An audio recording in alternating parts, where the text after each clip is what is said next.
La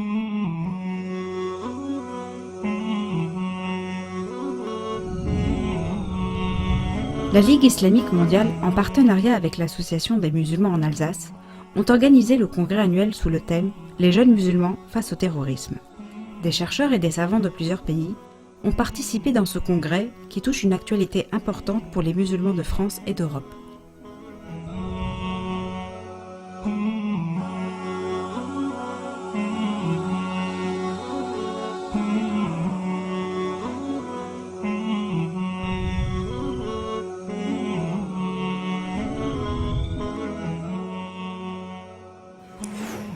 C'est un grand honneur pour nous, pour l'Association des musulmans d'Alsace, d'être aux côtés de la Ligue islamique mondiale afin d'aider à organiser ce congrès.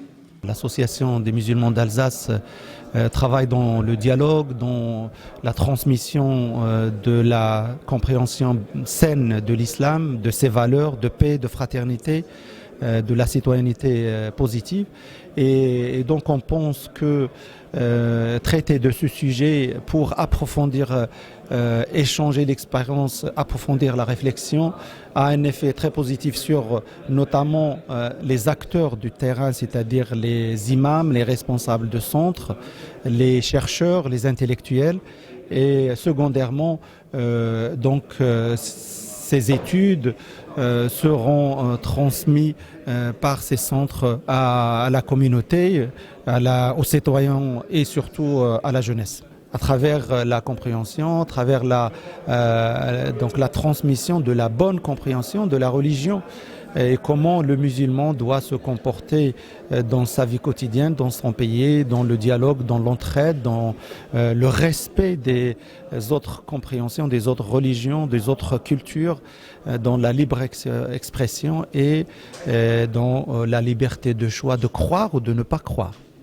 المؤتمر ضمن جهود رابطة العالم الإسلامي في مكافحة الإرهاب والتواصل مع المراكز والجمعيات الإسلامية الجاليات المسلمة وبخاصة في أوروبا لها دور أساسي فيما يتعلق بنقل الصورة الحقيقية للإسلام، ولذلك تتعاون الرابطة مع هذه المراكز مع هذه الجمعيات، لها مكاتبها لها مراكزها في هذا الأمر. نحن يهمنا أن يفهم المسلمون أولا حقيقة الإسلام وكذلك أن يفهم غير المسلمين حقيقة الإسلام. Ce colloque, je pense qu'il tombe à pic après tous les événements que l'Europe a connus. Et en tant que citoyen français, on est d'autant plus concerné par ces problématiques. Les jeunes musulmans, on peut ajouter français, comme nous l'avons évoqué en congrès tout à l'heure. Et le terrorisme, comme je le disais également, est trop perçu comme étant l'islam. Et aujourd'hui, que les jeunes musulmans, citoyens français, se sentent frustrés parce qu'ils sont musulmans, c'est une question qui a été traitée et qui doit continuer à être traitée dans d'autres congrès et colloques. Je suis très satisfait de ce qui a déjà été dit ce matin, c'est-à-dire que les États, mais même les individus doivent prendre leurs responsabilités pour œuvrer en vue d'assainir cette ambiance et de permettre un vivre ensemble qui est attendu depuis trop longtemps. Comme je le disais tout à l'heure en conclusion de mon propos, ce n'est pas l'islam qui se radicalise, c'est aberrant même comme notion, mais seulement l'islam qui est, je dirais, biaisé, le sens de l'islam est biaisé. L'islam ne peut pas se radicaliser, ce sont des gens qui se présentent comme étant musulmans, qui sont radicalisés, mais cela n'a absolument aucun flux, aucun rapport avec les préceptes même et les principes, valeurs de l'islam. C'est parce que c'est un thème récurrent qui fait l'objet de nombreux débats publics. On a des événements officiels qui sont organisés en relation avec l'État et je pense qu'il était important qu'à un moment donné, les musulmans prennent en charge cette question aussi et proposent leur voix au chapitre sur ces questions pour essayer non seulement d'apporter une réflexion mais aussi, Inch'Allah, des solutions pratiques. Sur toute la question qui concerne donc la promotion d'un discours musulman authentique, c'est-à-dire fidèle aux sources mais ouvert sur le monde pour contrer le discours extrémiste. Aussi la proposition d'un discours alternatif face aux voix extrémistes, ça c'est un rôle que peuvent jouer les institutions musulmanes et une marginalisation et même une ringardisation du discours extrémiste. Ce rôle-là, on peut le jouer. Ensuite, il y a d'autres éléments qui ne relèvent pas de nos prérogatives, sur tout ce qui concerne l'aspect sécuritaire, sur tout ce qui concerne l'aspect de la résolution des problèmes socio-économiques, sur l'aspect qui concerne même les dimensions psychosociales. Ça, il faut qu'il y ait un travail commun qui se fasse avec d'autres partenaires. J'ai l'impression que c'est une préoccupation qui est lancinante. J'ai senti dans toutes les interventions combien tous les responsables islamiques du monde sont profondément choqués par le fait que tous ces actes se commettent au nom de l'islam et ils se disent mais c'est à nous déjà de prendre les responsabilités pour voir comment contrer ce phénomène. Mais je pense que le fait de se réunir pour en parler et d'échanger des points de vue et de chercher ensemble des solutions est certainement une étape indispensable et nécessaire. D'abord, j'aimerais rappeler que beaucoup de ceux qui se laissent attirer par Daesh et autres ne sont pas que des musulmans, loin de là. Il y a beaucoup de non-croyants et même beaucoup de catholiques.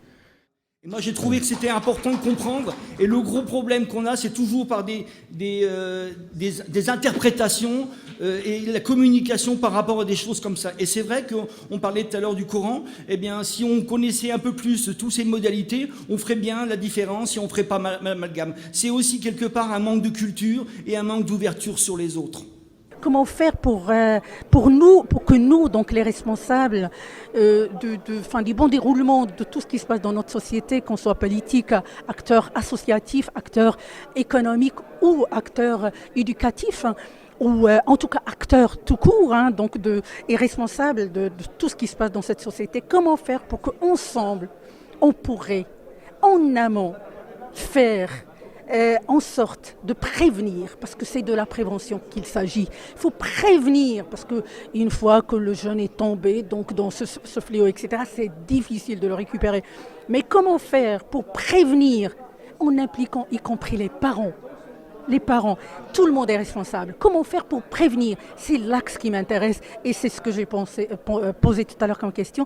Comment faire pour prévenir ces tendances à la radicalisation, tout en sachant que la plupart des jeunes qui se radicalisent et qui sont victimes donc, de cette idéologie néfaste, pour la plupart, c'est des jeunes qui sont très loin de la religion, c'est des jeunes très fragiles, c'est des jeunes qui plus ou moins ont eu des problèmes de délinquance, c'est des jeunes des fois qui vivent dans des familles où il y a une absence de religion.